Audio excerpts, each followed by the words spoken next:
ছেলে পাত্রী দেখতে গেছে বিয়ের জন্য।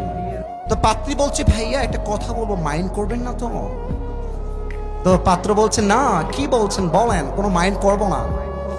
তো মেয়েটা বলছে, ভাইয়া আপনার মুখে যে লম্বা লম্বা চাপ দাড়ি রেখেছেন না, খ্যাত খ্যাত লাগছে ভাইয়া, এটা কানা যায় না ভাইয়া।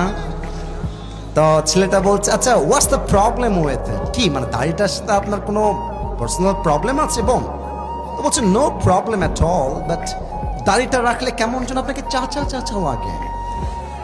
দাড়িটা কেটে ফেললে ইউ লুক ভেরি ইয়াঙ্গার, দেখতে যুবক লাগবে। তো যুবকটা বলছে, প্রিয় বোন, আপনার মতো মেয়ে বিয়ে করার চাইতে আমার কাছে আমার নবীর সুন্নতের দাম 1000 গুণ বেশি। আর আমি তো সোজা ভাষায় বলি, সোজা ভাষায় বলি, যেই মেয়ে বলবে আমার দাড়িওয়ালা পছন্দ নয়, তাকে বলে দিবা তোমার মতো মেয়ের জন্য বিটিএস এর হিজড়া ছাড়া সেকেন্ড কোন অপশন আমাদের কাছে না। আরে যেই মেয়ে আমাকে দাড়ির জন্য বিয়ে করতে চায় না, সে তো আমার বাড়ির বউ হওয়ার যোগ্যতাই রাখে না।